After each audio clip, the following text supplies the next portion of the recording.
This is 5 Minute Feng Shui Podcast Episode 114. What matters most, annual, monthly, or personal Feng Shui? Welcome to the 5 Minute Feng Shui Podcast, where each week I talk about how to move energy and make money. You'll learn how to create a prosperous home and an abundant life using classical Chinese Feng Shui.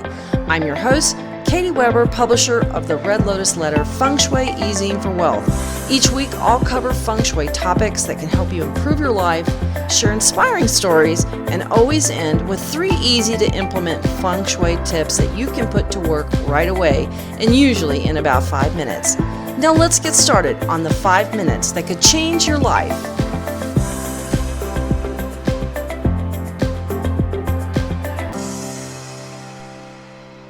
Hello there, and welcome to 5 Minute Feng Shui 2021. This is episode 114, and gosh, we made it. You did it. We got out of 2020, and what a feeling of relief that is for me to turn over the calendar once and for all on the year. It's been a long and tough road to hoe.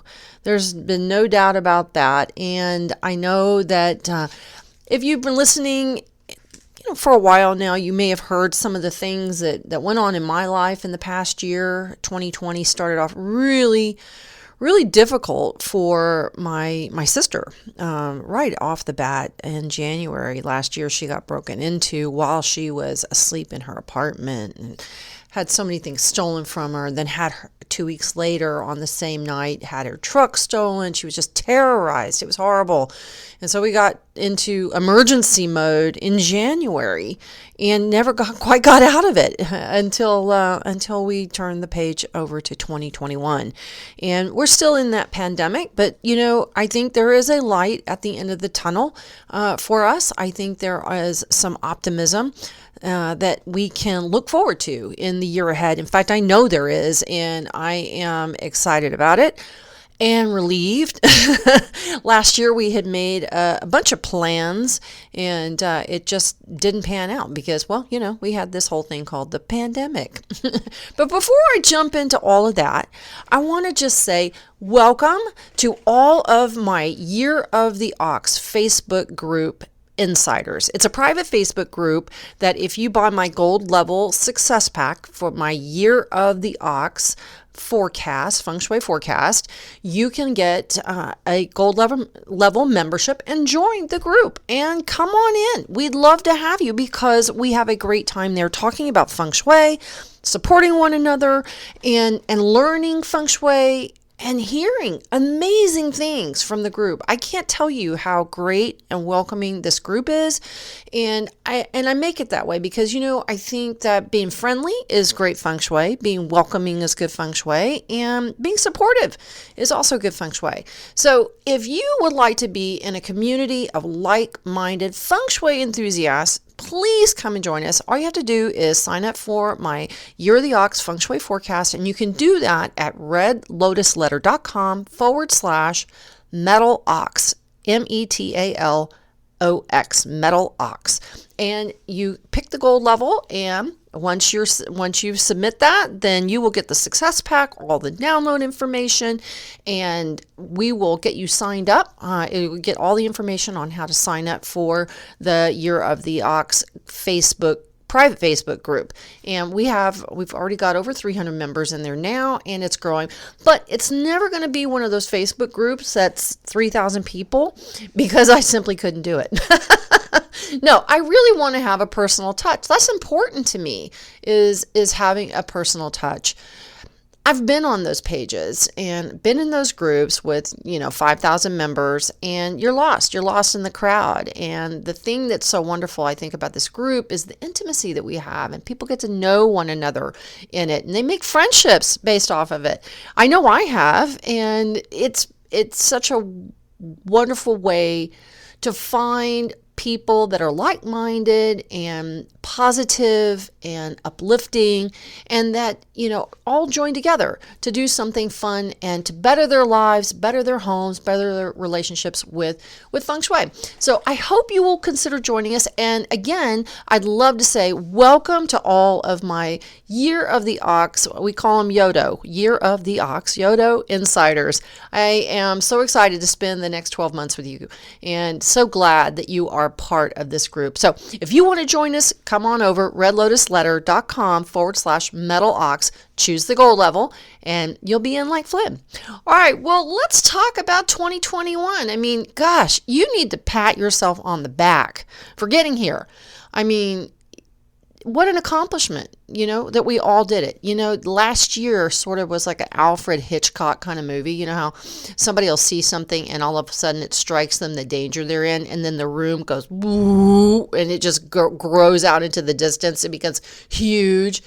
And that's kind of what happened. I was saying that 2020 was like the longest, shortest year.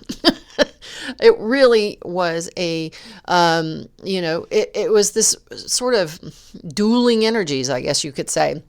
But here was the nice thing is I took off all but I think 2 days over the holidays, over Christmas and New Year's, and took off those 2 weeks, and I didn't answer emails. And you know what? Here's what I can say is that there's really not very many Feng Shui emergencies, and that's a great thing. It's if I were a heart surgeon or something, there would be emergencies. But fortunately, not sure if you should get that blue sofa or not. It's just not an emergency. So it's nice that I'm able to kind of unplug. And it's so important that we do, and that we honor our own personal energy, and we withdraw a little bit. And by unplug, I mean use the off button.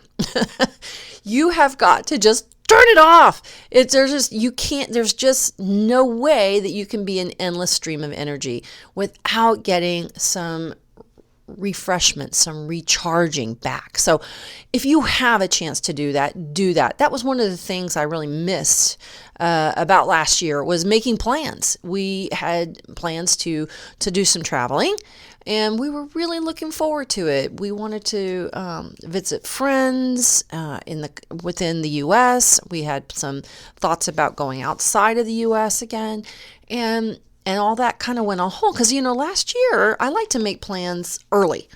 And in fact, over my little holiday period, we were making plans for next year too, and thinking about 12 months in advance because, I know this pandemic isn't going to last forever, but I do think that we will have some vestiges of it, and there's little pockets that we may have to deal with from time to time, but it's going to lessen. And it's going to we're going to find a way to move past it. And that's the good news. And I think that, it's a good thing to make plans. And that's one of the things actually in my forecast is that I have a planning guide. It's so important that we actually write things out. One of the things that we just couldn't manage last year was to be able to, like I said, make those plans. We put off our travel plans. We had to cancel travel plans that we had made. We also canceled some renovations that we had planned around the house. We had just that sense that, we didn't want to make any, really large expenditures because who knew what was going to happen, right? We didn't know. The world could have ended. You don't know. And so we just felt like, okay, we'll just pull in this year, that in 2020, and just kind of do things, small projects around our house because it kept us focused on something positive. We were seeing some improvement, and that is an important thing. So we made a list. Yes, we made a plan of all the little projects that we wanted to do around the house, and we just started. I mean, it could be simple, from like putting a dimmer switch in the kitchen, or adding a new little landscaping bed in the front yard, things like that. And if you write them down and you cross that line, draw a line through the thing that you've done, you have such a sense of achievement and that you are actually accomplishing something, because it's so important. We got a lot of spinning wheels kind of feeling these days because, it's not like we make most of us don't make widgets, where you go and actually make a thing and then you go, look at that thing I made. We all have this sort of hanging Chad kind of stuff. And so when we can actually see something fulfilled, accomplished, planned, fulfilled, and accomplished, it is such a great feeling. So I really highly encourage you to make plans for the year, whether that's plans for your house, whether that's plans for your life, your spiritual growth, whatever it is, make plans, write it down. I love my Feng Shui action planner. I use it. I actually use it, people. I'm not one of those people that doesn't walk her talk. I walk it. I eat my dog food. I drink the Kool-Aid. Whatever metaphor you want to use, I do it. And I do it because it works. And that's what I want to encourage you to do. Here at the first of the year, I'm trying to give you a big B12 shot of energy and encouragement. And I want to encourage you to do that because it's so important. One, for good mental health, and to see things that you can do and that you can plan on and they come about. I think that's very exciting. This year, what are we planning? Well, let's see. We got a couple of things going on. Our house actually faces northeast. And that's our facing direction. It's our backyard. And the backyard looks out over a golf course and a little lake. And I just love it. I love it. And mostly because we're on the Texas Gulf Coast, which is a big flyway for a lot of migratory birds, and you just never know what's flying by. And I love it because I can look out and see this whole expanse of the golf course and the trees and see some amazing birds. So I always have a pair of binoculars out to watch the birds because it's just amazing to see that life. It's just terrific. So that's what encouraged us to go ahead. Last year we had planned on pouring a patio and doing this landscaping in the back of the house, and we're gearing back up to do that. So hopefully we'll be accomplishing that. Our plan is the 20th or so of 25th. It's going to be cut right up against the Mercury retrograde, and which begins January 30th to February 20th. So heads up about that. But see, we're actually redoing these plans that we had tried to do last year. So in some ways, it's kind of working with Mercury to redo something or to recommit or restart something. So, but we also want to get this patio done because they're digging into the ground and it's right where the Grand Duke is, and we don't want to make him mad and stir things up there. So that's happening. And then we're planning on a kitchen renovation. So I'm very excited about that because I love to cook and I just hate my stove with I can't tell you. I try to bless it. I do. I try to bless it, but I'm every day that I'm stuck with it. I'm like, I'm so ready for that induction stove. I can't even tell you. But so those are our plans, and I want you to be thinking about your plans and just pick something, find something to pin your sights on, because here's what I can tell you is our plans for the patio, our plans for the kitchen, our plans for travel, all those things became anchors. Even though we weren't going to do them last year, it wasn't like we weren't going to do them ever. We were. And they became just a beacon of light. And I want to say that when you plan something, you write it out, you put it down on paper, and you commit to it, it changes things when you do that. So plan something, write it down, and that will be your anchor in the year. So when times are difficult, you're going to have something you can say, hey, I know that's going to happen, and I'm working on that. And it's amazing how the universe will serve it up to you on a beautiful platter. Now, sometimes it may be a little bit different, but in general, I find planning and writing things down really makes a difference. Now, one of the things I want to talk about, speaking of planning, is to talk about the energies that are coming about. So we've got this whole brand new set of energies that are coming in February. Now, this month, as I'm doing this podcast, I know I was off for 2 weeks, but we're back and I'm refreshed and recharged. Can you tell? And I'm not even caffeinated. But the energies this year and in the month are going to mimic what the energies are for the year. For you, for your home, your life. So pay close attention to what goes on in January, and just pay close attention to that, because that's going to give you a good indicator, a little sneak peek, a dress rehearsal, what the year might be like. And already I'm kind of excited because we've got the ball rolling on some projects. We did some other projects around the house that felt good. So be thinking about that. Now, when we talk about the year ahead, I want to talk to you about annual Feng Shui, because this is one type of Feng Shui that we look at, is the annual Feng Shui. Now, this was something that I used to not do at all. When I say used to not, I mean, this is like 25 years ago. I used to not. Now it's just part of my life. I think, I just do it without thinking.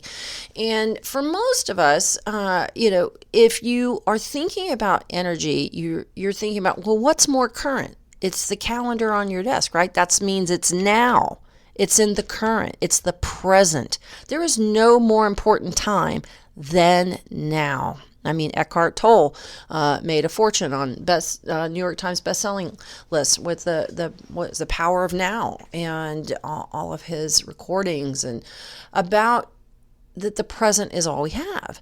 And so that makes that present energy so potent and so important. And that's what I want to talk to you about, is where do you put your Feng Shui priorities? Do you put it on the annual Feng Shui? Do you put it on your personal Feng Shui? There's a lot of questions about what matters the most in Feng Shui. And they're all understandable, because it seems like, you'll have one Feng Shui rule and then that rule takes another one away. So when it comes to Feng Shui, like annual and monthly and afflictions and form Feng Shui, how do you manage those priorities? So let's talk about that. That's what we're going to be talking about today, is how to manage those Feng Shui priorities. What do you pay most attention to? So for instance, should you pay the most attention to your personal Feng Shui? That would be going by the directions of your Qua number. Let's say if you're a Qua 4, then your success direction is going to be north. And should I only pay attention to north, or do I pay attention to the annual north, the annual Feng Shui of the north direction? And here's the very simple answer, and that is your personal Qua and your personal Feng Shui goes at the bottom of the list. I know that's going to break some hearts out there. And I understand that, because we're important. It's my Feng Shui, right? You want to think that. You want to feel that way. And I want you to feel that way. And you are important. Don't you forget it. And here's what I can say, is that this is on the bottom of the list, because it's not the acting energy now. It's not the energy of the present. And that is the energy that matters most. So we're looking at annual Feng Shui, monthly Feng Shui, and then form Feng Shui. And let me tell you what I mean about form. So let's say and then we get over to personal Feng Shui, your Qua number, and following your best directions and favorable directions, that kind of thing. And here's what I can say, is that your personal Feng Shui, sometimes people will put their bed or desk in the most cockeyed arrangement. And if you don't put your bed and desk, which is in the command position where you can see the door easily and you have a nice solid wall behind you, and you put it in some sort of, Annie-Goggin kind of placement, it's going to look odd. You're going to sleep oddly or work oddly. It's going to feel weird. It's going to look weird. And you're not going to have that support. Yes, you might be looking in one of your positive directions, but you're going to feel ill at ease because your desk or your bed is in this weird position. So this is why you always want to follow good form Feng Shui first in terms of how to align your desk or your bed. Because there's nothing that can take the place of being in the command position with a solid wall behind you at your desk and you can see the door clearly. That's so key.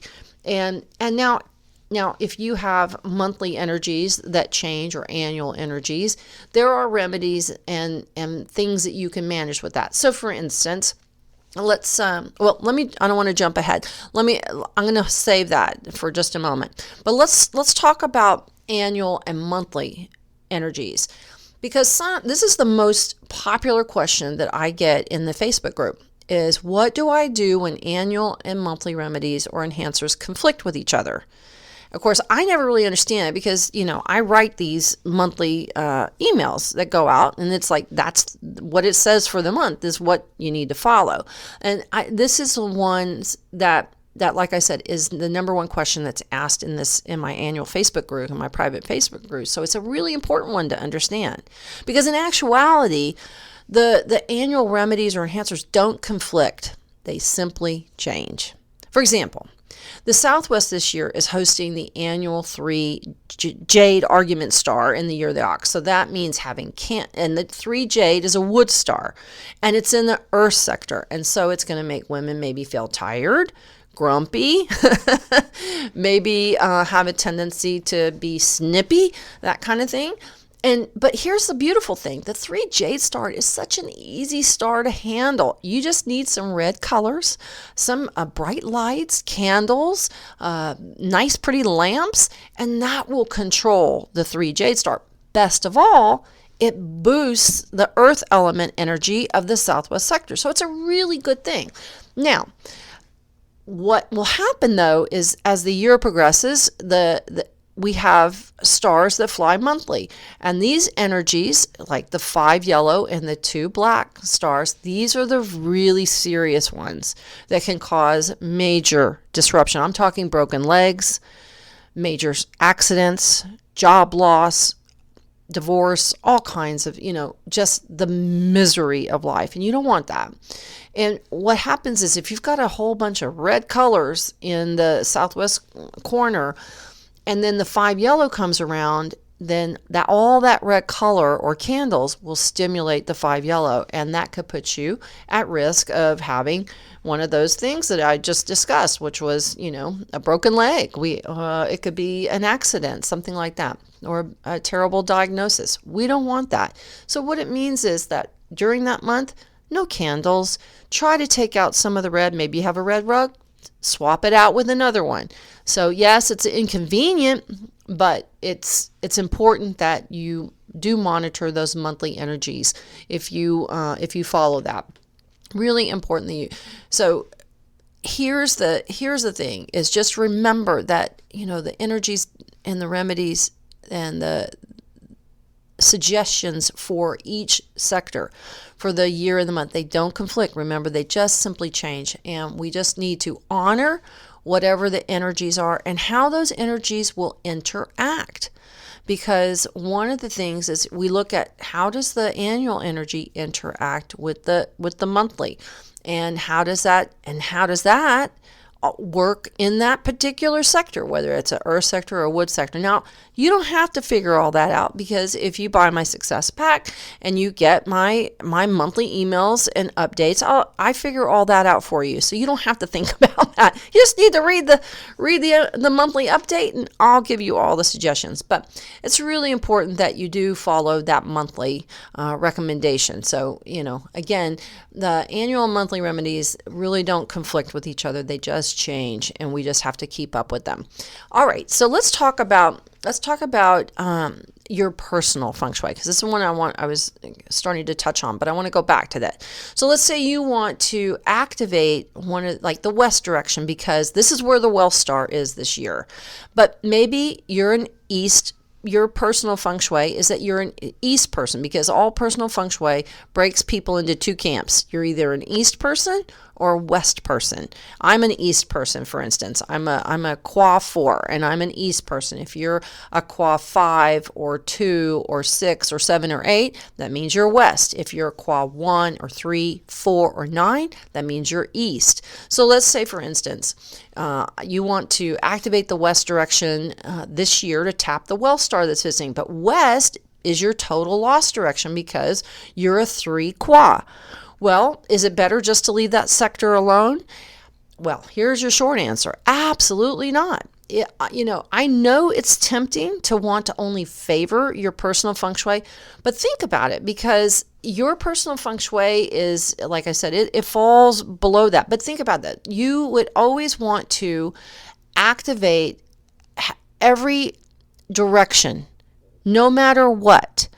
For instance, you just wouldn't put that desk or bed in that awkward position like I was talking about earlier to favor your best directions, because you're going to want to follow good form feng shui. But you never want to miss an opportunity to activate every corner, because that's especially when there's an auspicious star visiting. That's because we need all 8 areas of our home to work, just like we need the 8 major areas of our life to work well, like relationships and education and wealth and income and reputation and friendships and love. We need all those areas, whether they're your positive areas or not. They're all important areas. So we all need to activate all of them and not disregard them. So what does that mean? It simply means that if the west is your total lost direction, or it's one of you're an east person, it's not one of your favorable directions, just don't sit facing that direction. That's just the direction you don't want to sit and face, because then that's not going to be good for you. And you can usually just angle your chair or desk maybe a little bit so you can work that in. But that is what you need to follow. Always make sure that you activate every direction and activate all the auspicious stars and handle all the negative stars, no matter what direction they're in and no matter what your qua number is, because they all are important, and we can't disregard one area of our life because it's not a positive. We just don't want to face that negative direction. And if you just remember that, then you'll be in good shape. But activate every corner always. All right, let's talk about, let's say, for instance, let's go back to this personal feng shui and annual feng shui. So let's say, for instance, your bed is against a wall. That's the direction of the Grand Duke Jupiter. This year, that is the northeast, but it's only 15 degrees. The Grand Duke Jupiter is called the god of the year, and that the area that he represents is the area that's represented by the animal of the year. And so his degrees this year is 22.5 to 37.5 degrees northeast. That's the area that the ox occupies. Now, next year in 2022, all the energies go home. That means all the energies go to their respective positions. So the 2 goes to the southwest, that's where its home is. The 5 flies into the center, that's where its home is, and so on. And so this is the energy of the year, the Grand Duke Jupiter. Now, this question is, my bed's against a wall that's in the direction of the Grand Duke Jupiter. So should I move my bed there? And or should I move the bed because my head, I don't want it to point in that direction and offend the Grand Duke? And this goes back to what I was talking about earlier, making sure that you follow good form feng shui first. That means keeping your bed on that solid wall so that you can see the door easily and you're in the command position of the room. And that's really the most important aspect that we can follow, is to keep that good, solid support for ourselves. Now, if you're concerned about offending the Grand Duke Jupiter, the little animal that is easy to employ is called a pi yao. And it is the son of a dragon. And this is the animal lore. And it is known to eat but not excrete gold. So for instance, will take in, it's like a big money bag kind of animal. It pulls in gold energy, but it won't won't expel it from its body. I just think that's hysterical. I need my son's dog to do that. She came home with my son at Thanksgiving, and oh boy, she eats, and there is, oh boy, we know that she's been in the backyard. Let's just put it that way. But it's important that if you want to use a piao, and this is just, it's like a little it looks like a squatty little food dog, but it's got like a little horn on the back and it's got wings on the side, and you can look it up, Piyao, Piao, and you can put that underneath your bed and face it in the direction of the Grand Jupiter to appease it, because it's said to appease the god of the year, and that is just a super easy thing that you can do that. And now let's talk about what do you do if you want to renovate your home in a year, but let's say your house is facing the direction of the 5 yellow. Should you do it, or should you wait until next year? And this is actually something that I encountered 2 years ago, because my house, I had the 5 yellow at the front door, and the house had to be renovated. It just had to be done. And here's what I don't want you to feel is hamstrung by Feng Shui. You want to be able to go on about your life and not live in terror, and I wouldn't want you to do that. But you can work. There's some workarounds here. And my workaround was, even though you could say that doing a whole house renovation really isn't aggravating the 5 yellow, and I'll tell you why. Because it was the whole house, and we started in an area that wasn't afflicted. Now, but we could still do work in the afflicted area, so you could still renovate in the afflicted area. But now let's say I only wanted to work in the afflicted area, in the 5 yellow. I would put that off. I would put that off if I could. Or the other thing is that you start in another area outside of the 5 yellow and then work your way in, and then come back and finish in an unafflicted sector. That's your out on this. And I know about this because I've done it personally, and I'm doing it again this year in my kitchen. So we'll be starting in a 5 yellow, outside of a 5 yellow area, and actually getting started before the 5 yellow moves in. And but this is one of the ways that you can work around. So here you go. We've got a good understanding, I hope, about what's the most important thing to focus on. What is your Feng Shui priority when you are looking at annual Feng Shui, your personal Feng Shui, and what matters? Is it your personal directions in bed, or is it form Feng Shui? Form every time. So I want to leave you with 3 tips, and I know I haven't left tips the last couple of times that we have spoken, but I'm going to leave you with tip 1, tip 2, and tip 3. And tip 1 is always follow annual Feng Shui and put in your protections. It's tempting to want to just do the enhancements, put the protections in first. You know, you won't care if that fountain is in the wealth sector, or in a positive sector for you, if you've got 5 yellow that you ended up breaking your leg, and that's happened twice to my mom. Broke her hip and her leg, both when the 5 yellow visited her house. So I do what I can. You can lead a horse to water, right? So we want to make sure that you always follow the annual Feng Shui and put in your protections first, and then your enhancers. Tip number 2 is personal Feng Shui always follows annual, monthly, and form Feng Shui. So don't put your bed or desk in a weird looking position, or where you can't really work effectively because you're worried about facing a positive direction, or you don't want to face a total loss direction or something like that. You're going to feel so much better working in the command position than you would be if you were in an odd kind of arrangement. And tip number 3, although this isn't really about Feng Shui priorities, it is about what I touched on at the opening of this episode, and that is make plans and write them down. There is a magic in writing out your plans, because it fires up your heart, and you'd be amazed at how much your heart wants to give you what you want, and it will work toward that, because your hand is connected to your brain, your eye sees it on the paper. You have a full integration when you write out your goals and make your plans on paper. It's amazing how that can work.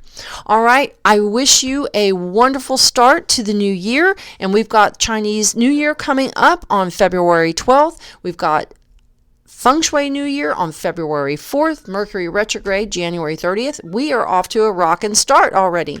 Have a great day, and I'll talk to you on the next episode of 5 Minute Feng Shui. Thanks for listening today to 5 Minute Feng Shui. Are you ready for the Year of the Rat to be over? Who isn't? The good news is that the year of the ox is coming and there's a bright light on the horizon. We are saying bye-bye to the 7-star that brought the pandemic and saying hello to the beautiful and sparkling 6-star that will shower us all with opportunity, windfalls, helpful people, and lift our sights this year. I'll share with you where you can find money, love, and opportunity in 2021, including in-depth Feng Shui details about how to use this energy of the year to maximize your success and prosperity and to protect you and your family. My Year of the Ox Feng Shui forecast includes details for every house and every zodiac sign. You'll also get the year's lucky clothing, handbag, and wallet colors. Be sure to subscribe to the Red Lotus letter for details about the Year of the Ox that's coming soon. Sign up at redlotusletter.com for all the details.